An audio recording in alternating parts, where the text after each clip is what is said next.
या तो उसके लिबास कम से कमतर होता चला गया। उसे तो शायद वो, मुझे लगता है, अपना सतर भी भूल गए, सतर क्या है। अस्सलाम वालेकुम रहमतुल्लाहि व बरकातुहू। अल्हम्दुलिल्लाहि रब्बिल आलमीन वस्सलातु वस्सलामु अला रसूलिल करीम व अला आलिहि व सहबिहि अजमईन अम्मा बाद। फ़ऊज़ु बिल्लाहि मिनश शैतानिर रजीम बिस्मिल्लाहिर रहमानिर रहीम। रब्बि इश्रह ली सदरी वयस्सिर ली अमरी वहलुल उक़दतम मिन लिसानी यफ़क़हू क़ौली। सुब्हान रब्बिका रब्बिल इज़्ज़ति अम्मा यसिफ़ून व सलामुन अलल मुरसलीन वल्हम्दुलिल्लाहि रब्बिल आलमीन। हाँ, बड़े अफसोस की बात है, बड़े दुख की बात है कि हम जिस मज़हब के बाशिंदे हैं, जिस मज़हब के मानने वाले हैं, जिस रसूल सल्लल्लाहु अलैहि वसल्लम की उम्मत है, वो पर्दे के कितने अहकाम हमें बता के गए हैं, कितनी कुरान की आयतें अल्लाह रब्बुल इज़्ज़त ने पर्दे के ऊपर उतारी हैं और हम बेपर्दगी पे मुतमईन हो गए। ये हमारे ईमान की कमज़ोरी है, ज़ईफ़ी की बात है ईमान की। उसकी वजह यह है कि एक हदीस मिलती है बड़ी सख्त। हुज़ूर सल्लल्लाहु अलैहि वसल्लम ने एक बार ये बात फरमाई कि जो अपनी औरतों की बेपर्दगी पर मुतमईन हो गया मर्द, वो दय्यूस है। इतना सख्त लफ्ज़ इस्तेमाल किया। और मैं देखता हूँ अपने घरों में कि वाकई हम मुतमईन हो गए अपनी औरतों की बेपर्दगी पे। हमने हथियार से डाल दी कि वो जो कर रही उन्हें करने दे रहे हैं। आपको अल्लाह ने कुरान में कव्वाम कहा, मगर आपके लिए भी सच्चा पक्का मोमिन होना ज़रूरी है। आप ही गालिब रहोगे, कुरान ये कहता है आप ही गालिब रहोगे अगर आप। नहीं मजाज साहब, जिस सतर का घर के अंदर पर्दे का निज़ाम जो इस्लाम ने दिया था, उस सतर का निज़ाम ये दिया था कि आप जिनसे पर्दा नहीं है घर के अंदर, माँ, वो बाप, भाई, समझे, चचा या मामू, उनके सामने भी आपको अपनी सतर ढांप करके रहना है। ये घर के अंदर का उन लोगों के साथ रहने का निज़ाम है जिनके लिए पर्दा जायज़ नहीं है। आपका पर्दा नहीं करना, वहाँ पे पर्दा जायज़ नहीं है उनके साथ में, क्योंकि निकाह नहीं हो सकता, पर्दा भी नहीं कर। लेकिन आजकल जब हम बाहर निकल रहे तो हमारे बाल खुले हुए, मतलब एक दूसरे को अट्रैक्ट करने वाला, तो ये तो सतर ही भूल गए। और वो जैसे मैंने शुरू में कहा था, असल तो बात यह है कि हुज़ूर सल्लल्लाहु अलैहि वसल्लम की हदीस सामने ना होने की वजह से देखिए कुरान हुक्म देता है सूरह अहज़ाब में औरतों को कि अपने घरों में करार से रहो। और 34 नंबर आयत में तो ये बात कही है कि हुज़ूर की हदीसें अपने घर में मतलब बताती रहा करो। और कुरान की आयत है, उसकी वजह यही है कि जब हम कुरान और हदीस घर में अपने जारी रखेंगे सुनाना अपनी बेटियों को, तो फिर उन्हें मालूम भी होगा पर्दे के बारे में। हम बचपन से तो उनकी तरबियत करते नहीं है। जब वो बड़ी हो जाती हैं और वो बेबहरा हो जाती हैं पर्दे से, फिर हम उनके ऊपर लगाम लगाने की कोशिश करते हैं जब हमारे हाथ से बात निकल चुकी होती है। तो इस वजह से मैं ये देखता हूँ आज जितना भी माहौल ख़राब होता जा रहा है, हमारे काबू से बाहर बात होती जा रही है। अगर हम बचपन से अपने बच्चियों की तरबियत करेंगे ना, उन्हें ऊँच नीच सिखाएंगे, उन्हें बताएंगे कि बेटी अगर टॉफ़ी बिना रेफ़र के सड़क पे पड़ी हुई होगी तो मक्खी भिन बनाएंगी उसके ऊपर, और अगर रेफ़र में पड़ी हुई होगी तो एक मक्खी नहीं आ सकती। तो अगर वो पर्दे के साथ बाहर निकलेंगी तो बदनज़री से बचेंगी। कुरान हुक्म देता है कि अपने ऊपर बाहर निकलते हुए ओढ़नी डाल दिया करो ताकि तुम पहचानी जाओ। इल्लत बयान कर दी अल्लाह ने कि तुम मुसलमान और मोमिन औरतें हो। ये तो नहीं, हम जब बचपन में, बच्ची हमारी छोटी सी है, उसे कट स्लीव ये सब चीज़ें पहना रहे हैं, तो बड़ी होकर के उसे कैसे रोक पाएंगे। इससे मजीद बात करेंगे। 2 कॉलर को शामिल कर रहे हैं। अयूब साहब है हमारे साथ, बताएं क्या जानना चाहते हैं अयूब साहब। ये नाबीना की और बिस्तर पे जिसे नाबीनों की खिदमत करो तो क्या सवाब मिलता है मुझको? नाबीना की खिदमत करने पर और बिस्तर पे भी रहते ना उन लोगों को महीने 6 महीने 7 महीने उन लोगों की खिदमत करने। ठीक है, नाबीना वगैरह की जो माजूर है उनकी खिदमत करने के लिए क्या क्या हुक्म है? बहुत बड़ा सवाब है और मुबारकबाद के मुस्तहिक़ हैं वो लोग। बल्कि जा के जो इस तरह के स्कूल या इस तरह के इदारे बने हुए हैं जहाँ नाबीना लोगों को रखा जाता है, उनकी खिदमत किया करें। उनकी महरूमी देख के आपको अल्लाह का शुक्र अदा करने की तौफीक मिलेगी कि अल्लाह तेरा शुक्र है कि तूने मुझे आंखें दी, कितनी बड़ी नेमत है, कितने महरूम हैं उन लोग। तो आप उनकी खिदमत करेंगे तो अल्लाह राज़ी होगा। असल में तो आप उस हदीस पे नज़र रखा करें ना जिसमें अल्लाह ने कहा कि मैं तेरे दर पे भूखा आया था, तूने मुझे खाना नहीं खिलाया। मैं तेरे से फला मैंने सवाल करा, तूने मुझे दिया। तो कहेंगे उस टाइम लोग कि अल्लाह तू भूखा था, तुझे कहाँ खाने की आदत है, कि वो जो मेरा बंदा आया था। तो अब अगर आप उनके साथ सिंपैथी दिखाएंगे, मोहब्बत दिखाएंगे, मदद करेंगे उनकी, तो एक हिसाब से आप उनके लिए इंशाअल्लाह ताला उस महरूमी में कमी करेंगे। और उनसे मोहब्बत करना मतलब आप अपने लिए आखिरत। लेकिन किसी को बताएं ना, किसी की मदद को जताना नहीं है। एहसान जो है ना, एहसान जता के उसे ख़राब ना करें। कुरान में अल्लाह रब्बुल इज़्ज़त ने एक बुढ़िया की मिसाल दी जिसने सूद खाता और उसे उलझा दिया। उसका मतलब ये है कि आप अपनी नेकियों को उलझाएं ना, ख़राब ना करें। जो आप नेकी दे रहे हैं वो अल्लाह के लिए कर रहे हैं, बस वहाँ आपको इंशाल्लाह अजर जो है वो पहाड़ों के बराबर होकर मिल जाएगा। एक और कॉलर को शामिल करें, आसिफ साहब हमारे साथ हैं। आसिफ साहब अपना मसला बयान कीजिए। अस्सलाम वालेकुम। वालेकुम अस्सलाम व रहमतुल्लाहि व बरकातुहू। अगर सवाल ये है कि मन्नत मांगना क्या चीज है ये शरीयत में। मान लीजिए उन लोगों की मन्नतें पूरी हो जा रही हैं तो वो कहते हैं कि हम रोजा रख रहे हैं, या मान लीजिए वहाँ जाना है यहाँ जाना है, तो बहुत लोग जो है रोजा रखते हैं या मज़ारों के लिए, तो उनकी मन्नतें अगर पूरी तरह से अल्लाह सुन ले रहा है तो इसके लिए क्या होना चाहिए? ठीक है, किसी ने मन्नत मांगी तो उसके लिए क्या होगा? भाई ये जो मन्नत है ये तो एक वादा है जो आप अल्लाह के सामने एक वो कर रहे हैं कि तय कर रहे हैं, मामला नज़र मान रहे हैं कि मैं मेरा ये जायज़ काम हो जाए तो मैं जायज़ मन्नत ही पूरी करूँगा। तो बिल्कुल ये जिस तरह वादा पूरा करने का हुक्म है उसी तरह आपको अल्लाह से किया हुआ वादा भी पूरा करना चाहिए, उस नज़र को पूरा करना चाहिए। आप ऐसी नज़र ना माने कि जो शरीयत के ख़िलाफ़ हो या दूर दराज की जो आपके बस से बाहर हो। बहुत से लोग अगर इस टाइम कोई मन्नत ये मांग ले कि मैं पाकिस्तान में फला मज़ार पे जाऊंगा, अब वीज़ा ही नहीं मिल पाएगा आपको, तो आप ऐसी मन्नत माने कि जो आपके बस में हो। आप रोज़ा रख सकते हैं, आप गरीबों को खाना खिला सकते हैं, और इस तरह की मन्नतें ही शरीयत के दायरे में आती हैं। आप बहुत ज़्यादा सफ़र की या बहुत ज़्यादा अपने आपे से बाहर की बिल्कुल भी मदद वो इस मन्नत ना माने ना नज़र माने, बल्कि अल्लाह उसके रसूल के दायरे को देखें पहले और अपनी इस्तात को देखें, उसमें रहते हैं, क्योंकि ये सब नफली चीज़ें हैं। इंशाल्लाह अजर बहुत मिलता है जब आप अल्लाह से कोई वादा करते हो और अल्लाह उस वादे को अपने आपके पूरे कराता है, आपको वो नेमत दे देता है, तो आपको भी अपना वादा पूरा करना चाहिए अल्लाह की। हशमत अली है हमारे साथ बेंगलोर से, सवाल बताइए क्या जानना चाहते हैं? अस्सलाम वालेकुम रहमतुल्लाहि व बरकातुहू। वालेकुम अस्सलाम व रहमतुल्लाहि व बरकातुहू। आरिफ भाई मेरा ये सवाल है कि शाबान के महीने में ये जो मरहूमीन के लिए हशमत साहब जरा थोड़ा सा टीवी से हट करके बात कीजिए, फोन के करीब आकर के, बहुत आहिस्ता आवाज आ रही है आपकी। जी जी जी जी मेरा सवाल ये है कि इस महीने में शाबान के महीने में मरहूमीन के लिए क्या करना है, ये मेरे को थोड़ा ये मालूम कराइए, और क्या करने से क्या उनको नेकियां मिलते हैं ये भी मेरे को थोड़ा मालूम कराइए। मेरे को थोड़ा ठीक है, शाबान के महीने में क्या करना, रमज़ान से पहले शाबान का महीना आ गया। हाँ भाई, सवाल तो आपका बहुत अच्छा है। शाबान का महीना जो है हुज़ूर सल्लल्लाहु अलैहि वसल्लम ने बात फरमाई कि ये मेरा महीना है, तो जो रहमतुल लिल आलमीन है उनका महीना आपको मिला हुआ है, तो आप जितने भी साले सवाब अपने मरहूम के लिए कर सकें तो वो बहुत उनके लिए इंशाअल्लाह ताला, अगर खुदा न खासा अल्लाह ना करे कोई सज़ा होगी तो उसमें कमी हो जाएगी, और अगर वो वाकई अल्लाह के नेक बंदे होंगे तो उनके मतलब जो दर्जे हैं उसमें बुलंदी उन्हें मिलेगी। तो इसलिए इस महीने में जितनी भी ज़्यादा आप उनके लिए सारे सवाब, कहीं आप पानी का नल लगवा दें, कोई प्याऊ बनवा दें, या खाने खिलवाएं, गरीब लोगों में राशन बंटवा दें।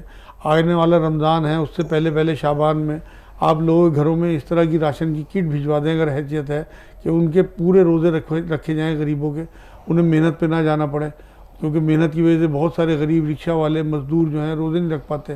तो आप इसाले सवाब की नीयत से ये काम सारे करें। इंशाअल्लाह शाबान का महीना अल्लाह ने एक तोहफे के तौर पे रमज़ान से पहले दिया है, इसे आप सुन्नत समझें, जैसे फ़र्ज़ों से पहले सुन्नतें पढ़ी जाती हैं, इसी तरह फ़र्ज़ रोज़े आ रहे हैं, उससे पहले आपको नफिल इबादत का एक महीना अल्लाह ने दिया है, सदक़ात का और इसाले सवाब के लिए भी, अपने और मुर्दों के लिए इंशाअल्लाह ताला आप दुआएँ भी करें, और ख़ास तौर से इसाले सवाब के लिए मदद भी करें लोगों की। बहुत बढ़िया महीना मिला हुआ है, जितना ज़्यादा फ़ायदा उठाएँ। आज पहली तारीख़ है, इंशाअल्लाह ताला आज से लेके जितने भी दिन 29 या 30 दिन शाबान के मिलें, अपनी तमाम नेकियों में इजाफा करें तमाम नाज़रीन। एक और कॉल को शामिल कर रहे हैं, ज़िया साहब है हमारे साथ बेंगलोर से, सवाल बयान कीजिएगा ज़िया साहब। ज़िया क्या जानना चाहते हैं, बताइए। अस्सलाम वालेकुम। वालेकुम अस्सलाम व रहमतुल्लाहि व बरकातुहू।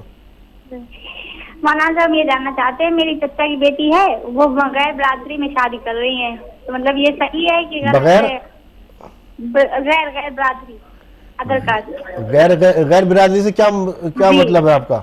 शादी करना चाह नहीं, रही है। गैर मुस्लिम में कर रही है या गैर अदर?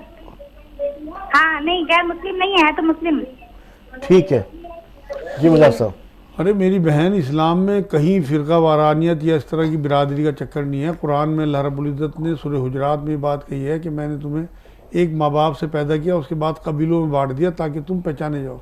ये बिरादरी हमारी पहचान के लिए हैं। अगर वो मोमिन हैं, ईमान वाले हैं, तो बिल्कुल उसे शादी की इजाज़त आप लोग खुशी से दो, उसकी खुशी को पूरा करो, जिससे कि माँ बाप की खुशियों की और रज़ामंदी की वजह से अल्लाह भी उससे राज़ी रहे और बाकी की ज़िंदगी में उसे इंशाअल्लाह ताला खुशियाँ ही खुशियाँ मिलें। तो इसलिए मेरी तो तरफ से आप लोगों को ये सुन्नत तरीक़ा भी है, क्योंकि हुज़ूर सल्लल्लाहु अलैहि वसल्लम ने अलग अलग कबीलों में शादियाँ की हैं। उन्होंने तो कहीं कोई बिरादरी नहीं देखी, रिश्तेदारों में भी की हैं, रिश्तेदारियों से बाहर भी की हैं, और अलग अलग कबीलों में शादियाँ करके गए हैं, दिखा के गए हैं कि इस्लाम में बिरादरी नहीं है। हम लोग पता नहीं क्यों इतनी शिद्दत इख्तियार कर गए। हमारे लिए हुज़ूर सल्लल्लाहु अलैहि वसल्लम में बेहतरीन नमूना है, सब कुछ मिलता है। आप उधर नज़र डालोगे तो आपको इंशाअल्लाह ताला अंदाज़ा हो जाएगा। एक और कॉल शामिल कर रहे हैं, नुसरत साहिब हमारे साथ, सवाल बताइए। शायद रब्ता उनका होगा। वो मजाज साहब फिर उधर ही लौट रहे हैं अपने मौजू की तरफ। जैसे मैंने शुरू में कहा, इसका जिम्मेदार कौन है? इसके जिम्मेदार तो मेन तो हम माँ बाप हैं सबसे दोनों। हाँ, माँ बाप दोनों, क्योंकि बाप ज़्यादा, क्योंकि अगर वो बाप शुरू में सख्ती करेगा अपनी वाइफ पे कि तुमने बच्चियों की तरबियत इस तरह की करनी है, और ख़ुद बीवी पे भी कि तुम अब किस माहौल से आई हो मुझे नहीं मतलब है, मेरे घर का माहौल ये है कि मैंने अल्लाह उसके रसूल के हिसाब से चलना है। मतलब उसमें बेहतरीन नमूना बताया हुज़ूर सल्लल्लाहु अलैहि वसल्लम ने, जो उनका रवैया अपनी अज़वाज मुताहरात के लिए पर्दे का था। हुज़ूर सल्लल्लाहु अलैहि वसल्लम वैसे तो बहुत बेतकल्लुफ़ थे, अपनी बीवियों के साथ ऐसा माहौल बनाया हुआ था घर का कि बिल्कुल वो आज़ादाना तरीके से हुजूर से मजाक भी करती थी, कुछ कह भी दिया करती थी। बल्कि हज़रत अबू बकर, हज़रत उमर कभी मौजूद होते थे तो काँप जाते थे इनकी बातों से, हज़रत हफ्सा की, हज़रत आयशा की। लेकिन जहाँ मामला दीन का आता था, जब माल गनीमत आया, इन्होंने मुतालबा किया अज़वाज मुताहरात में, तो 1 महीने तक किसी के पास नहीं गए। उसमें इतनी सख्ती थी। खुद हज़रत आयशा फरमाती हैं कि हमसे हंसी मजाक करते होते थे, इधर अजान की आवाज़ हुई और ऐसे खड़े हो जाते जैसे हम जानते ही नहीं, पहचानते ही नहीं। हाँ, तो वो जो रवैया हुजूर का था कि दीन के मामले में अपना मामला बिल्कुल क्लियर कर दें शुरू में बीवी को कि मेरी बच्चियों की तरबियत इस तरह से होगी। और आपने खुद भी, क्योंकि माँ जो है ना वो भी उसवा है अपनी बच्चियों के लिए, वो जैसी माँ होगी ना वैसी तरबियत बच्चियों की होती चली जाएगी। बच्चे ऑब्जर्वर होते हैं। सवाल जवाब इन दोनों से भी होना रोज़े महशर में, इस पर मजीद बात माँ बाप से भी, इसे मजीद बात करें। एक कॉलर है हमारे साथ, नुसरत साहिबा फिर दोबारा से हमारे साथ लाइन पर आ गई हैं। बताएं क्या जानना चाहती हैं? मैं ये कहना चाहती हूँ, मेरे शौहर के इंतकाल को 3 साल हो गए, और क्या बोल, तो जो ये रमजान में मेरे को कपड़े पैसे वगैरह आते तो ये मैं ले सकती है? मेरे 2 बच्चे कमाते, 3 लड़के हैं मेरे को। आपके शौहर के इंतकाल को 3 साल हो गए? हाँ, चौथा चालू है, और मेरे को 3 लड़के हैं, 2 लड़के जिसमें से मेरे एक मिस्त्री काम को जाता है और तो आपके घर का अखराजात कैसे चल रहे हैं, कैसे कैसे उठाते हैं आप लोग? मतलब बच्चे जाते तो घर खर्चा चलता है, उसमें मेरे को हार्ट अटैक है तो उसकी दवा भी बच्चे चालू कितने है। बड़े हैं आपके? मेरा एक बच्चा है 21 साल का और एक है 18 साल का। ठीक है।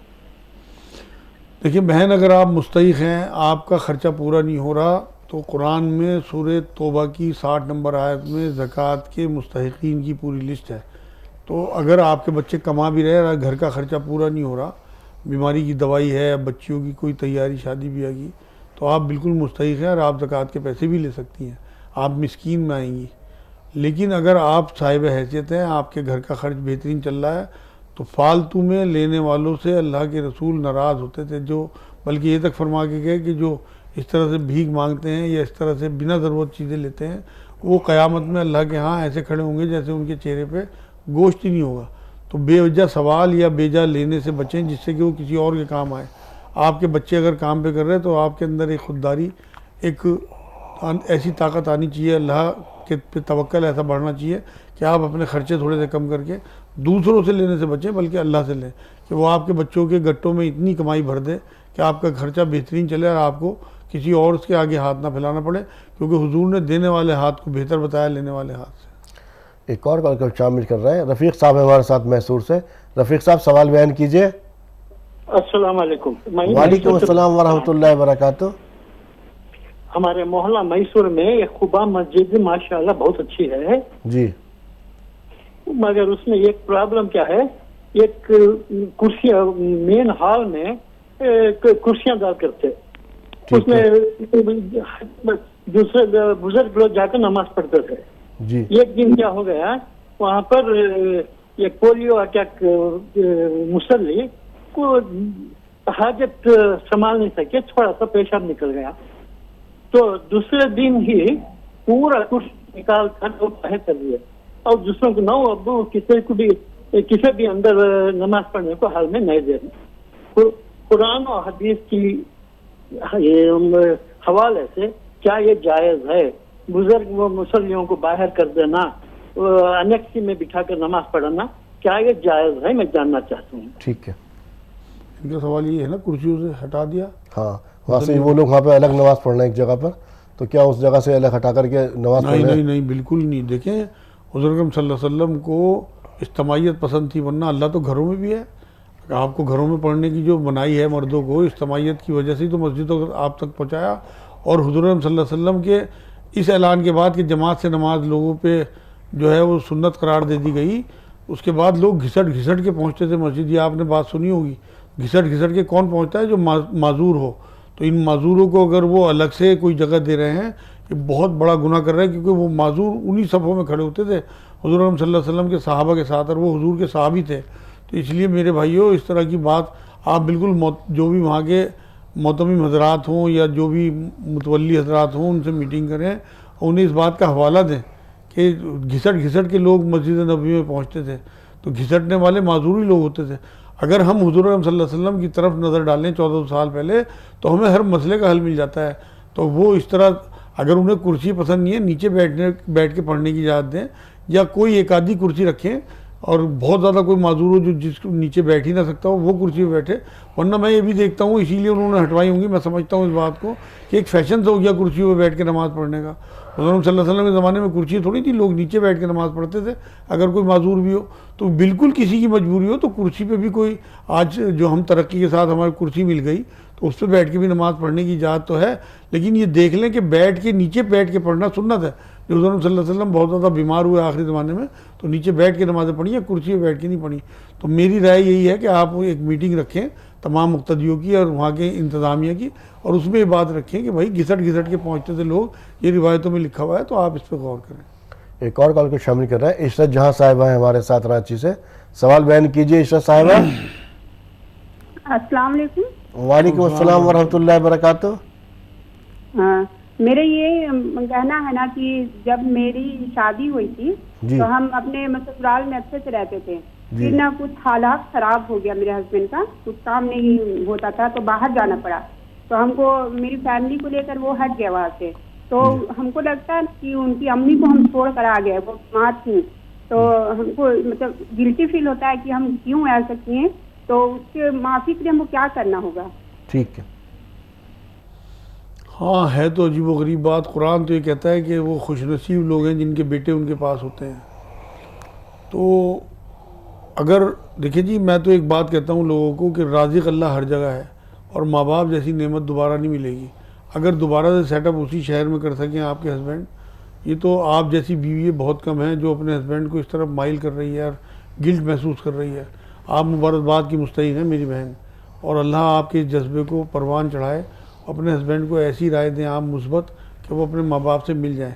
लेकिन अगर खुदा न खास्ता इतना अच्छा सेटिंग हो गया और वहाँ नहीं हो पा रहा और मजबूरी हो बाहर है ना, तो बिल्कुल इजाज़त है, बस उसमें आना जाना अपना बढ़ा दें, अपनी मदद बढ़ा दें, जो अर्निंग हो उसमें से अपने माँ बाप का हिस्सा तय कर दें, आना जाना अपना बढ़ा दें। आपके ऊपर उनका फ़र्ज़ नहीं है मिलना उनसे इतना आना जाना, बल्कि आपके हस्बैंड के ऊपर फ़र्ज़ है अपने माँ बाप की खिदमत भी, उनकी देखभाल भी, उनकी मोहब्बत भी, और उनकी कमाई में उनका हिस्सा भी है।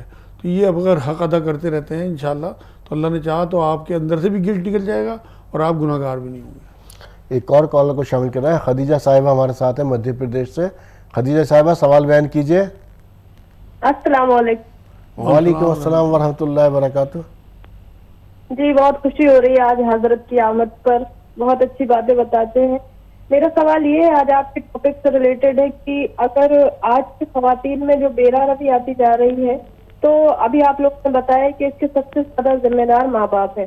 तो मैं ये जानना चाहती हूँ हजरत से कि तब तो नहीं, लेकिन आप ये सोचते हैं कि हमारा जमाना पुराना था, हम उतने पढ़े लिखे नहीं थे। आज के जमाने के साथ बच्चे पढ़ लिख गए हैं, उनके साथ वाले बच्चों के हिसाब से वो रहते हैं, जैसा माहौल है वो उसमें ढल रहे हैं, तो हम उन्हें पर्दे में नहीं रख सकते। जैसा माहौल है वैसा तो वो ढलना ही पड़ेगा, ये उनकी सोच है। तो इसके बारे में हजरत बयान फरमाएं। ये उसी तरफ आ रहे थे हम कि आजकल ये सब हो रहा है, ये आजकल सब चलता है, वही बहन का सवाल है। असल में कुछ नहीं चलता बहन। हमें अगर ज़िंदगी पीछे 14.5 साल पहले की हम गुजारना शुरू करेंगे तब हमें जन्नत आसानी से मिल जाएगी। कुरान में सूरह हज में अल्लाह ने बात कही है कि जो अल्लाह का तक़वा इख्तियार करते हैं अल्लाह उनके लिए रास्ते निकाल देता है। आप जज्बाती होकर अपनी बच्चियों से बात तो करके देखें, आप यकीन करें आपकी बच्चियों का दिल भी माइल होगा अल्लाह उसके रसूल की तरफ उनकी बातों से। आप कुरान की आयतें उन्हें बताएं। मैं आपको हवाला दे रहा हूँ, सूरह अहज़ाब है, सूरह नूर है, इसकी 30 से लेकर 40 आयतें दोनों सूरतों की, इन सूरह निसा की बहुत सारी आयतें, ये आप निकाल लें, पहले ख़ुद मुताला करें और एक प्लान करके अपनी बच्चियों को लेके बैठें कि हमारा अल्लाह ये कहता है। और इससे मुतालिक पर्दे से मुतालिक अहादीस आपको बहुत मिल जाएंगी। आप 2 नफिल पढ़ के अल्लाह से इल्तिजा करके गिड़गिड़ा के कि अल्लाह ये जो मेरे बच्चियों में बेपर्दगी आ रही है इससे बचा ले, मेरी बच्चियों की आखिरत बना ले। मैं लोगों से कहता हूँ कि हम ये तो फ़िक्र करते हैं कि हमारे बाद हमारे बच्चों का क्या होगा, हम ये नहीं फ़िक्र करते कि उनके बाद उनका क्या होगा। हमें ये भी फ़िक्र लाजमी है, जो नबियों की सुन्नत है। कुरान में कई नबियों ने अपनी औलादों के बारे में अल्लाह से दुआ की है कि मरते हुए मुसलमान हो, मरते हुए इन्हें कलमा नसीब हो। तो ये सारी चीज़ें हमें भी फ़िक्र होनी चाहिए कि हमारी औलादों का उनके बाद क्या बनेगा। आप करके देखें इंशाअल्लाह ताला, लेकिन मोहब्बत और प्यार से। ऐसा ना हो कि वो आपके भी और अल्लाह रसूल के बागी हो जाए। आप उन्हें मोहब्बत और हिकमत से, प्यार से, जज्बाती हो के, वालिद भी उनके, आप भी थोड़े से आंसू ले आएँ, रो दें उनके आगे, तो वो इंशाअल्लाह आपके बच्चे हैं और आपकी नेकी भी अल्लाह उनके दिल में डालेगा, क्योंकि माँ बाप की नेकी औलाद के नेकी में काम आती है। अल्हम्दुलिल्लाह मैं भी दुआ करूँगा कि आपकी जो जज्बात हैं अल्लाह उन्हें कबूल कर ले। मैं आज ही दुआ करूँगा इंशाअल्लाह। वो औरतें जो एजुकेशन हासिल कर चुकी हैं, हायर एजुकेशन हासिल कर ली उन्होंने, या मेडिकल साइंस या इंजीनियरिंग वगैरह हासिल कर ली, अब वो जब बाहर जा कर के जॉब करेंगी वो कहती हैं घर में बैठ के क्या करें, हमारी तो डिग्री बेकार हो गई इस तरह से। तो बाहर वही मखलूत निज़ाम है मुजाद साहब, तो उनके लिए क्या हुक्म है? हाँ अरे भाई, है तो ये लम्हा फ़िक्रिया। हमें अपनी बच्चियों को एजुकेशन दिलाते हुए उनका ये माइंड मेकअप कर देना चाहिए कि बेटी आपको जो एजुकेशन हम दिलवा रहे हैं वो जॉब कराने के लिए नहीं दिलवा रहे, बल्कि आप ब्रॉड माइंडेड हों, आपको अगली अपनी नस्ल की परवरिश के लिए, उनकी तरबियत के लिए इसलिए तालीम दिलाई जा रही है, ना कि आपके पास डिग्री हो और आप जॉब करें। क्योंकि बात वही है जो मैं कहता हूँ कि 60-70 साल की ज़िंदगी भी नहीं बल्कि करोड़ों साल की ज़िंदगी पे नज़र रखनी है। ये तो 60-70 साल की ज़िंदगी ख़त्म हो जाएगी, लेकिन अगर इस ज़िंदगी को खूबसूरत बनाने के चक्कर में बेपर्दगी में हमारी बच्चियाँ फंस गई तो अल्लाह के यहाँ पकड़ होगी। तो इसलिए अगर खुदा न खाता कोई मजबूरी है बाहर निकलने की तो औरतों को मना नहीं है काम की, लेकिन मजबूरी में निकलें शरीयत के दायरे में रहते हुए। पर्दे का निज़ाम देखें, अगर किसी ने डॉक्टरी की है तो वो मेरी बच्ची जो डॉक्टर बन गई वो सिर्फ औरतों को और बच्चों को लिख के लगा दे बाहर कि यहाँ सिर्फ पेशेंट देखे जाते हैं, औरतें और बच्चे। अगर खुदा न खाता इमरजेंसी आ जाए, कोई मर्द एक्सीडेंट हो गया खुदा न खाता और वो आ जाए तो बिल्कुल उसकी पूरी देखभाल करें। नर्सिंग करती थी साहबियात, लेकिन हाँ, लेकिन अपना असूल वही बना है कि दायरा शरीयत में रह के हमने काम करना है। जितना अल्लाह और उसके रसूल का दायरा है उससे बाहर नहीं निकलना। देखिए कुरान में अल्लाह ने जगह जगह कहा है कि मैं देखूंगा कि इसने क्या आगे रखा और क्या पीछे छोड़ा, और मेरी हदों को पार ना करना। अल्लाह बार बार कह रहे हैं इस बात को। तो अल्लाह की हदें जो हैं, पर्दा अल्लाह की हद में आता है। तो जो मेरी बहन बेटी पर्दे की हद से बाहर निकलेगी वो अल्लाह की पकड़ में आ जाएगी। इसलिए अल्लाह की हदों को पार ना करें। और शरीयत पूरी इजाज़त देती है, आप स्कार्फ में और बड़े चोगे के साथ अपना पूरा जिस्म, जो आपके जिस्म के उभार हैं उन्हें ढक के अगर आप बाहर निकलती हैं नर्सिंग डॉक्टरी, तो बिल्कुल आपको इजाज़त है। कोशिश ये करें कि जो खुलत मुलत है मर्दों की वो ना हो। और तो क्या, कोई हॉस्पिटल आप मेंटेन करें, आपके अंदर अगर सलाहियत होगी आप मैनेजमेंट करें ना, आप कोई हॉस्पिटल खोलें, आप किसी को कन्विंस करें पैसे वाले को कि वो इस तरह का हॉस्पिटल खोले कि उसमें सिर्फ औरतें आएँ और औरतें ही डॉक्टर हों, औरतें ही नर्स हों। आप बना के देखिए निज़ाम, जब इस तरह के स्कूल कॉलेजेस बन सकते हैं, ऑफिसेज बन सकते हैं, इस तरह की लज्जत पापड़ वाली बना सकती हैं कि पूरी औरतें लड़की काम कर रही हैं, तो हॉस्पिटल क्यों नहीं बन सकते? हिम्मत करने की ज़रूरत है। आप अल्लाह की मदद चाहें, आप सब्र और सलाद से कुरान कहता है मेरी मदद चाहो, तो आप 2 नफिल पढ़ के अल्लाह के आगे गिड़गिड़ा के तो देखिए कैसे इंतजाम करता है। उसके लिए कोई मायने नहीं रखता। हम कमज़ोर हैं, अल्लाह बहुत ताकतवर है। आप उसके आगे रख के देखें कि अल्लाह मेरा कोई ऐसा हॉस्पिटल बना दे, अल्लाह मेरा कोई ऑफिस ऐसा बनवा दे, अल्लाह मेरी कोई ऐसी फैक्ट्री बनवा दे कि जिसमें सिर्फ और सिर्फ औरतें हों, अगर मर्दों को रखना भी पड़े तो उनका डिपार्टमेंट बिल्कुल अलग हो। अच्छा मुझा साहब, हमारी तरबियत जो हुई है वो उस नहज पर हुई है कि हम तालीम का मतलब समझते हैं, जैसे अभी मैंने जिक्र किया कि इंजीनियरिंग, डॉक्टरी या CA वगैरह, इसको हम तालीम समझते हैं। असल में जब हमारी इस नहज पर परवरिश होगी तो दीनी शोबा तो हमसे गायब हो गया, तो हमारे लिए तो वही सब कुछ हो गया। फिर वही बच्चे निकल कर कहेंगे कि आजकल तो ये सब कुछ चलता, मैंने एजुकेशन हासिल की, मुझे जॉब करनी। हम अपनी बच्चियों की, ये बच्चों की परवरिश उस नहज पर क्यों नहीं करते जो इस्लाम ने हमें सिखाया? हमारी अपनी नहीं हुई होती ना। आप किसी को क्या दोगे? अपने बच्चों को वही तो दोगे जो आपके पास होगा। आपके पास ईमान आपका अगर मजबूत होगा, वो आप ईमान अपने बच्चों में देके जाओगे। सबसे पहले तो आदमी अपने बच्चों की सोचता है ना जी। आप देखो ना कि एक जो अच्छा बाप होगा, जो दीनदार बाप होगा, वो सबसे पहले अपनी औलाद की फिक्र करेगा। आपके पास ईमान होगा, वो देके किसे जाओगे आप? आपके पास अच्छा बिजनेस होगा, किसे देके जाते हो? तो इसलिए अगर आपकी परवरिश सही भी होगी, फिर भी अगर आपकी नहीं हुई तो आप कोशिश करें पहले अपनी सही तरह से तरबियत करें, पहले अपनी तालीम हासिल करें दीनी, फिर आप अपने बच्चों को दें। आपके बच्चे इंशाअल्लाह ताला अगर आपके कहने में फरमा बरदार हैं, आप अल्लाह के फरमा बरदार हो जाएं, आपके बच्चे आपके फरमा बरदार। इसमें मजीद बात करेंगे, कॉलर को शामिल कर रहे हैं। अहमद साहब हमारे साथ दिल्ली से, सवाल बयान कीजिएगा अहमद साहब। जी अस्सलाम वालेकुम मौलाना साहब। वालेकुम अस्सलाम वरहमतुल्लाहि वबरकातुहू। जी मेरा सवाल ये है मौलाना साहब कि ये जो मोबाइल ऐप था, इसमें अहले बैत के अलावा, पंजतन पाक के अलावा और लोग क्यों नहीं गए? क्या वजाहत कर सकते हैं? हमारे खुलफाए राशिदीन हैं और रसूलुल्लाह की बेगमें हैं सल्लल्लाहु अलैहि वसल्लम की, जिसे पंजतन पाक ही क्यों गए? क्या आप वजाहत कर सकते हैं? बहुत बहुत शुक्रिया। अस्सलाम वालेकुम। भाई मुबाहिला जो है इसमें सिर्फ घर के लोग जाते हैं। वो आपकी बात बिल्कुल ठीक है कि अहले बैत में हुजूर की औरतें भी आती हैं, लेकिन ज़्यादा औरतों की बेपर्दगी की वजह से उस टाइम हिकमतन हुजूर सल्लल्लाहु अलैहि वसल्लम शायद ना लेके गए हों। हज़रत फ़ातिमा इतनी एज नहीं थी, बल्कि हज़रत फ़ातिमा को और उनको हज़रत अली को और हज़रत हसन और हुसैन को लेके गए हैं हुजूर सल्लल्लाहु अलैहि वसल्लम, और ये काफ़ी था क्योंकि सबसे ज़्यादा करीब हुजूर के यही लोग थे जिनसे हुजूर का नसब चला है। तो अगर मुबाहले में खुदा न खास्ता मादल्ला हुजूर सल्लल्लाहु अलैहि वसल्लम झूठे होते या गलत दीन भेज रहे होते तो इन सब की डेथ हो जाती, इन पे सब पे अजाब आ जाता। तो लोगों को ये जताने के लिए कि जो मेरे सबसे कीमती रिश्ते हैं, जो मेरे सबसे ज़्यादा कीमती लोग हैं, जो मेरी सबसे लाडली मेरी बेटी है और जिनका सबसे ज़्यादा मुझे मोहब्बत है हसन और हुसैन की, और मेरी लाडली बेटी का हस्बैंड जिसे मैंने परवरिश की है, बचपन से किफ़ालत की है, वो भी मेरे बहुत करीब है, क्योंकि हज़रत अली के बारे में बहुत सारी चीज़ें आपने सुनी होंगी। इस वजह से मुझे लगता है हिकमतन, बाकी तो अल्लाह उसके रसूल ही को पता होती है बात, मतलब मुझे अपने इल्म के हिसाब से ये बात लगती है कि सबसे कीमती चीज़ पेश की मोबाइल में, जिससे कि सामने वाले पे रो पड़े। अगर हुजूर चाहते तो पूरा फ़ौज इकट्ठी कर देते मदीने की, मगर क्योंकि बात यह है ना कि कीमती चीज़, क्वालिटी का मज़हब है इस्लाम, क्वांटिटी का मज़हब नहीं है। तो अगर क्वालिटी पेश कर दी तो फिर क्वांटिटी की ज़रूरत नहीं है। आप यकीन करें अगर हुजूर अकेले अपने आप को भी पेश कर देते वही काफ़ी था, मगर सिर्फ रोब डालने के लिए, उन लोगों पे बताने के लिए कि हुजूर ने अपनी सबसे कीमती चीज़ पेश की।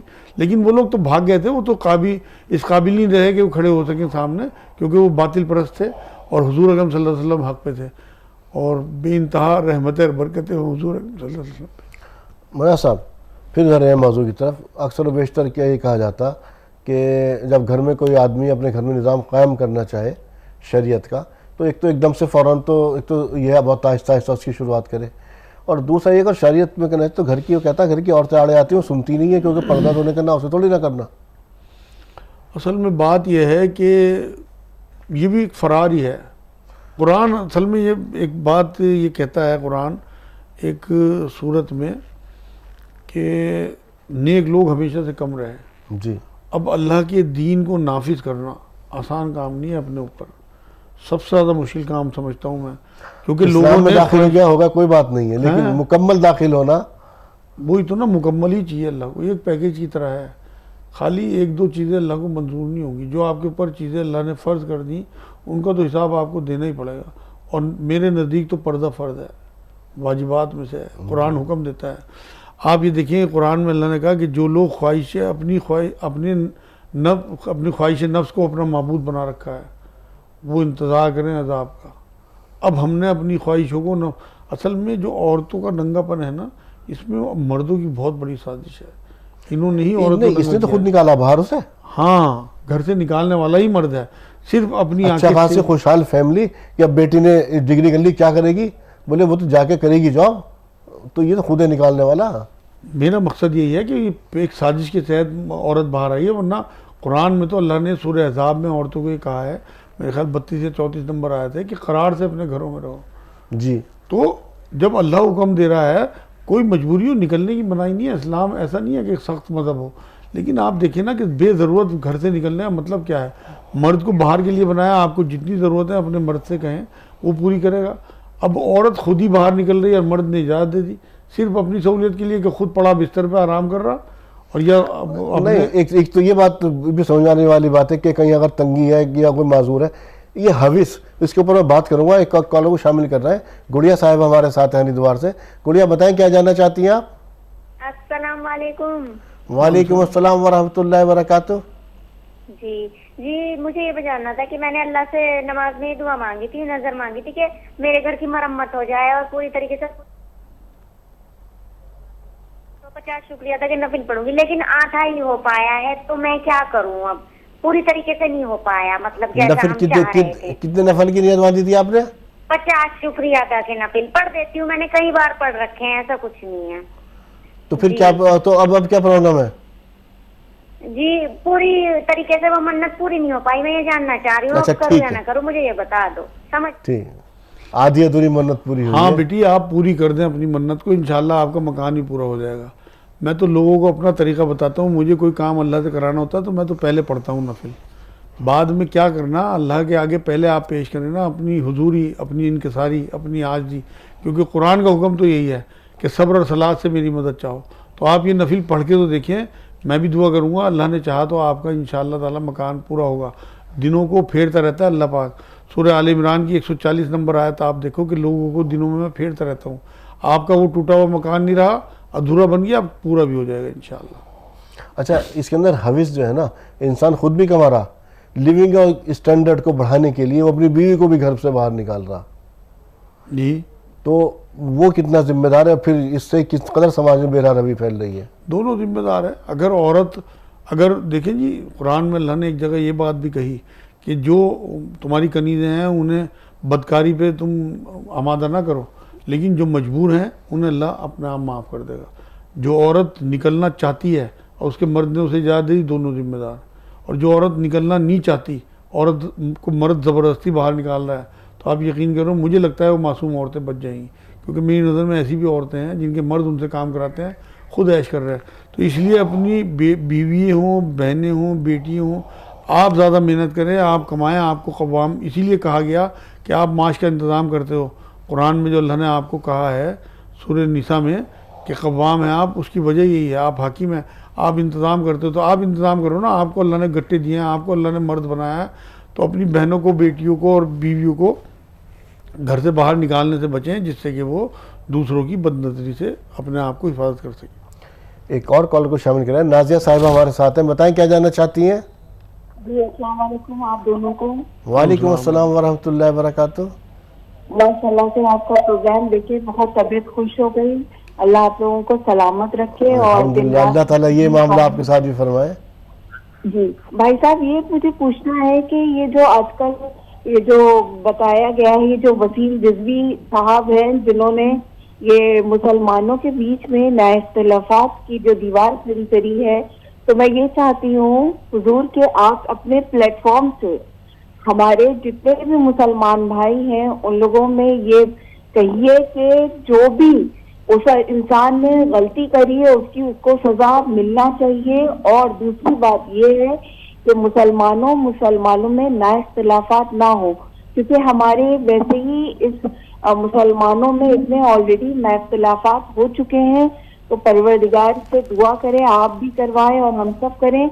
और आप अगर अपने प्लेटफॉर्म से लोगों को गाइड करेंगे तो इंशाल्लाह लोग सुनेंगे और समझेंगे कि ये देश की निहायती बचकाना हरकत है। तो हम ये नहीं चाहते हैं कि मुसलमानों में और नाइख्तलाफात हों, तो इसलिए इंशाल्लाह आप दुआ करिए। ठीक है, बहुत बहुत शुक्रिया। अस्सलाम वालेकुम। वालेकुम। इस पर परसों प्रोग्राम भी किया था हमने, अजमत कुरान और शैतान के आलाकार के नाम से, अगर आपने देखा होगा। बाकी मिजाज साहब बताएंगे। हाँ मेरी बहन, आपकी दर्द को मैं समझता हूँ और वाकई ये बात है, लेकिन कुरान ने तो हमें सारी चीज़ों का हल दिया। ये जो अल्लाह ने कहा है कि मिनल जिन्नती वन्नास, शैतान जो है इंसानों में से भी हैं, तो आप उनके लिए सज़ा तो होनी ही चाहिए, लेकिन सज़ा से बेहतर आप उनके लिए दुआ करें कि अल्लाह उन्हें हिदायत दे दे। क्योंकि हुज़ूर सल्लल्लाहु अलैहि वसल्लम का तरीक़ाकार बद्दुआएँ देने का नहीं था, बल्कि हुज़ूर तो बचाना चाहते थे लोगों को सज़ाओं से और इस तरह की नाशाइस्ता हरकतों से। तो मैं तो दुआ ही करूँगा कि अल्लाह पाक उन्हें हिदायत दे दे और वो सीधे रास्ते पे आ जाएँ, समझ लें कि अल्लाह का कलाम जिसकी हिफाजत अल्लाह ने कुरान में ख़ुद अपने ज़िम्मे ली है सूरह हिज्र में, तो वो उसमें किसी किस्म की कोई तहरीफ इन 1400 साल में ना हुई है, इंशाअल्लाह ना क़यामत तक होगी। एक हरूफ उसमें बदला नहीं जा सकता, ना उसमें लफ्ज़ अल्लाह जोड़ा जा सकता है और ना लफ्ज़ शैतान हटाया जा सकता है। लेकिन लोग अपनी तरफ से कोशिश करते रहे, हुजूर के ज़माने से ही। आपका भी दर्द ठीक है, लेकिन आप दुआएं करें, मैं भी दुआ करूँगा इंशाअल्लाह ताला कि उम्मत में यकजहती रहे और आपस में उख़्वत और मोहब्बत रहे।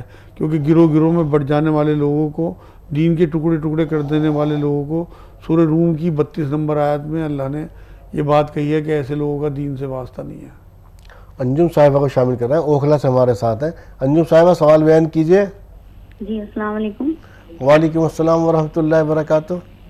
जी हमारी एक पड़ोसन है ये, तो इनको ना ये कहना है कि मतलब ये कोई ऐसा काम नहीं करना चाहती है जिससे अल्लाह नाराज हो जाए, फिर भी वो हो जाता है और गलती हो जाती है, फिर ये माफिया मांगती है, रोती हैं। तो कुछ ऐसा बताइए इन्हें पढ़ने के लिए कि शैतान दूर रहे और हमारे लिए दुआ कर दीजिए। ठीक है मेरी बहन, इनका तो जज्बा ही बहुत कीमती है। ऐसे जज्बे कहाँ रखे, आजकल तो लोग अफरा तफरी और गफलत में ज़िंदगी गुजार रहे हैं, और अगर गुनाह नहीं होंगे तो ये तौबा कैसे करेंगे। और ये जो इनके आंसू हैं, रोना धोना है, आप यकीन करें अल्लाह को इतना पसंद है कि मुझे ही आपकी कॉल सुन के मज़ा आ गया। क्योंकि एक बार हुज़ूर सल्लल्लाहु अलैहि वसल्लम ने ये बात फरमाई थी कि अगर तुम लोग गुनाह नहीं करोगे और तौबा नहीं करोगे तो अल्लाह तुम्हें ख़त्म कर देगा और तुम्हारे बदले फिर ऐसे लोग लाएगा जो गुनाह करते होंगे, अल्लाह के आगे गिड़गिड़ाते होंगे, तौबा करते होंगे। तो ये खुशनसीबी का जज्बा है इनके अंदर कि इनसे गिल्टी होती है, इन्हें गुनाह हो जाते हैं। वैसे तो तौबा ये कर लेती हैं, उसके बावजूद इंसान कमज़ोर है। सच्ची तौबा करें, उसके बाद भी अगर गुनाह हो गया फिर अल्लाह माफ़ कर देगा। अल्लाह वो है कि जो 70 बार भी अगर एक गुनाह कोई आदमी कर दे तो उसे माफ़ कर देता है। बात वही है कि मतलब गिल्ट अंदर जो हो ना, गुनाह करने के बाद लगना चाहिए कि मेरे से एक्सीडेंट हो गया, कोई गलती हो गई। ये ना हो कि बस मैं तो फिर माफ़ी मांग लूँगी, फिर जानबूझ के कर दिया। वो नहीं, अल्लाह किसी के ड्रामे में नहीं आता। अल्लाह पाक, अल्लाह बहुत बड़ा है, उसे दिलों का हाल मालूम है। तो ये जज्बा उनके अंदर कायम रहे, अल्लाह करे, और वो गुनाहों से बचे। मैं भी दुआ करूँगा आज इंशाअल्लाह। इन्ना रब्बी अला कुल्ली शैइन हफीज़ मुस्तकिल पढ़े हो, और इन्ना रब्बी गफूरुर रहीम। इंशाअल्लाह गुनाह का ख्याल आना भी बंद हो जाएगा, अल्लाह ने चाहा। एक और कॉलर को शामिल कर रहे हैं, अंजुम साहिबा हमारे साथ है, अमीना साहिबा हमारे साथ हैदराबाद से हैं। अमीना साहिबा बताएं क्या जानना चाहती हैं। अस्सलाम वालेकुम। वालेकुम अस्सलाम वरहमतुल्लाहि वबरकातुहू। मैं एक सवाल पूछना थी कि मैं मेरी बहन के बारे में, मेरी बहन जब बीमार थी बहुत, तो उसके लिए मैं मन्नत मानी थी कि नमाज पढ़ने के वास्ते, लेकिन वो अब इस दुनिया से रुखसत हो गई। क्या मैं अब नमाज पढ़ूं? क्या मैं, मुझे नहीं मालूम, अभी तक नमाज नहीं पढ़ी, 2 साल हो गया वो। ठीक है, बिल्कुल आपको अपनी मन्नत पूरी करनी चाहिए, क्योंकि आपने उसकी बेहतरी की दुआ की ना, उसके लिए यही बेहतर था। अल्लाह रब्बुल इज़्ज़त को पता है कि किसकी परेशानी किस तरह से ख़त्म करनी है। वो ज़िंदगी में रहती तकलीफ़ें उठाती रहती, अल्लाह रब्बुल इज़्ज़त ने उसकी मुश्किल आसान कर दी, और जितनी मुश्किलों के बाद वो ऊपर गई है उसके तमाम गुनाह माफ़ हो गए होंगे इंशाअल्लाह, उसकी मग़फ़िरत हो गई होगी। क्योंकि मोमिन को एक कांटा चुभने पे भी अजर मिलता है।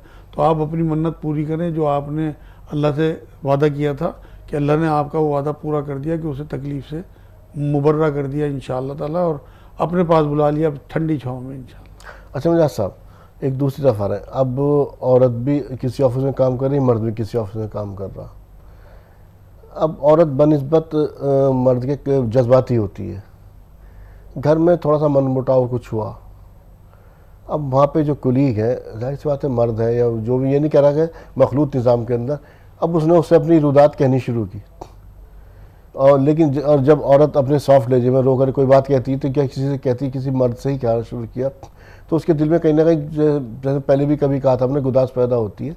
और वो सुनता तो रो करके, लेकिन क्योंकि दोनों के बीच में शैतान होता है, जब एक मर्द और एक औरत होंगे तो शैतान इनको बहकाने, ये नहीं कह रहा खुदा न खास्ता कोई गलत हरकत हो रही है या कुछ हो रहा, वो शैतान इन दोनों को बहकाने की कितनी कोशिश करता है और इससे समाज में कितनी बेरहमी फैलने का खतरा है। आपने तो खुद ही जवाब दे दिया अपनी बात का।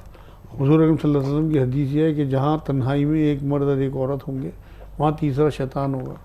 औरत की दोस्ती इस्लाम में नहीं है, चाहे कुलीग हों या क्लास फेलो हों या कोई भी हो, यहाँ तक कि कज़न्स की भी नहीं है, जिनसे निकाह हो सकता है उनसे दोस्ती नहीं है। औरत की औरत से दोस्ती, मर्द की मर्द से दोस्ती। आप सबसे बड़ी दोस्ती अल्लाह से क्यों नहीं करते हैं? जो मेरी बहनें हैं वो 2 नफिल पढ़ के अल्लाह के आगे बात रख के तो देखें, रात के बीच में अल्लाह से शिकायत करके तो देखें कि अल्लाह इनके निकाह में आपने दिया है मुझे, इन्हें मेरे मतलब का कर दीजिए, जो इनमें कमियाँ उन्हें दूर कर दीजिए, करके तो देखें। आप क्यों किसी मर्द से बात कर रही हैं जिससे कि वो आपकी कमज़ोरी का फ़ायदा उठाए? बिल्कुल नहीं आपने करना, क्योंकि नामहरमों से दूर रहना है, सख्त लहजा इख्तियार करने की बात की गई कुरान में। तो इसलिए औरत जो है वो वाकई जज्बाती होती है और कमज़ोर होती है, इसी का फ़ायदा मर्द उठाता है। औरत तो जज्बात में सच्चे दिल के साथ उसके सामने बात रखी है। आज मैं यहाँ ये बात कह दूँ कैमरे पे कि मर्द हमेशा शुरुआत करता है, औरत कभी शुरुआत नहीं करती। और जो फिर सतर के बहकने की शुरुआत है ना, वो हमेशा मर्दों की तरफ से ही ऑफ़र होती है। लेकिन बाद में चाहे औरत भी बहक जाए और फिर मर्द फंस जाए, लेकिन शुरुआत मर्द ही करता है। तो अपनी बातों को अपने तक महदूद रखें। अपनी कोई सहेली बनाएं लड़की जो आपको लगती हो कि दीनदार और हमदर्द है, आपको सही मशवरा देगी। अदरवाइज़ अगर किसी मर्द से भी मालूम करना हो तो ऑनलाइन फ़ोन पे, और ऐसे जिस तरह से ये हम प्रोग्राम कर रहे हैं, इसमें हमारी बहनें बेटियाँ खुले तौर पे अपनी बात रख रही हैं और हम सबके बीच में उन्हें जवाब दे रहे हैं शरीयत के दायरे में। ये प्रोग्राम इसीलिए मुझे बहुत पसंद आया इन लोगों का, तहज़ीब टीवी का, कि इन्होंने इस तरह का प्रोग्राम रखा है कि आप खुले तौर पे अपनी ट्रांसपेरेंसी के साथ सारी बात रख सकते हैं। तो इस तरह का माहौल बनाएं। मर्दों से अपनी बात इस तरह से नहीं रखनी कि आप तन्हाई में बैठ के उसके सामने अपना रोना रोएं और वो आपका फ़ायदा उठाए बाद में। एक और कॉल को शामिल करें। अनीसा सैयद साहब है हमारे साथ, बताएं क्या जानना चाहती हैं? हेलो जी अनीसा साहिबा, सवाल बयान कीजिए। जी, मैं ये जानना चाहती हूँ कि मतलब फजर की नमाज से पहले तहज्जुद की नमाज होती है ना जी, तहज्जुद के टाइम में कितना रहता? ठीक है मेरी बहन, आपका सवाल अच्छा है, लोगों तक इसकी मालूमात पहुँच जाएगी। हुज़ूर अकरम सल्लल्लाहु अलैहि वसल्लम का जो मामूल था, और यही फरमाया रिवायतों में बात है कि 2/3 रात गुजरने के बाद तहज्जुद का टाइम शुरू हो जाता है। मैं मिसाल इस तरह से देता हूँ, जैसे 8 बजे आजकल ईशा का टाइम हो रहा है और सुबह 5 बजे फजर का टाइम होता है। तो ये आप घंटे जोड़ लें अपने एरिया के हिसाब से, जैसे 8 बजे से 4 घंटे 12 बजे तक और 5 घंटे वो 9 घंटे बनते हैं। तो इसकी 2/3 जो है वो 6 घंटे बनते हैं। 6 घंटे गुजारने के बाद 8 बजे के बाद 2 बजते हैं। 2 बजे से लेके सुबह 5 बजे तक तहज्जुद का टाइम है। आप जब मर्जी उठ के 2-2 करके नफिल पढ़ें और अल्लाह के आगे गिड़गिड़ाएं। ये ऐसा टाइम है, ये ऐसी नमाज है, अल्लाह की ऐसी लाडली नमाज है कि आपकी हाजात पूरी करा देती है अल्लाह से। तो इसे अपने आप से जोड़ें और मामूल बना लें। हुज़ूर सल्लल्लाहु अलैहि वसल्लम पे फ़र्ज़ थी, लेकिन उम्मत पे नफिल है, लेकिन हमें अपने रसूल के पीछे चलना है, उनकी पैरवी करनी है। तो इंशाअल्लाह ताला आप देखिए आपको क्या क्या मिलता है अगर आप तहज्जुद शुरू कर देते हैं। टाइमिंग मैंने बता दिया आपको। आज के हिसाब से, उसी मिसाल से आप 3 हिस्से कर लें रात के, 2 हिस्से सो जाएँ और तीसरे हिस्से में उठ जाएँ। देखिए नाज़रीन, हर एक इंसान को, चाहे औरत हो या मर्द हो, अपनी कब्र में खुद सोना, अपना जवाब खुद देना। रोज़ महशर में अल्लाह ताला आपसे ही मालूम करेगा, माँ बाप से ही मालूम करेगा बच्चों को किस दीन पर छोड़ के आए। ये हमारे बच्चे ही हैं जो समाज के अंदर, जिनसे समाज बन रहा, बिगड़ रहा है, या समाज में बेरारवी फैल रही। तो इनकी उरियानियत या फहाशी जो फैल रही, इसको रोकने का ज़िम्मा भी आपका ही है। अपने घरों में शरीयत को कायम कीजिए। इस्लाम कंप्लीट पैकेज है, जैसे मजाज साहब ने कहा, इसे पूरी तरह से अपनी ज़िंदगी में उतारिए। और एक और हदीस है कि आप सल्लल्लाहु अलैहि वसल्लम ने फरमाया इनके इस्लाम का आगाज़ जो है वो बहुत गरीब था शुरुआत में, और अनगरीब फिर गरीब हो जाएगा। चाहे कोई आपको दक़यानूस कहे, कुछ भी कहे, आपको अपने घरों में शरीयत कायम करनी है।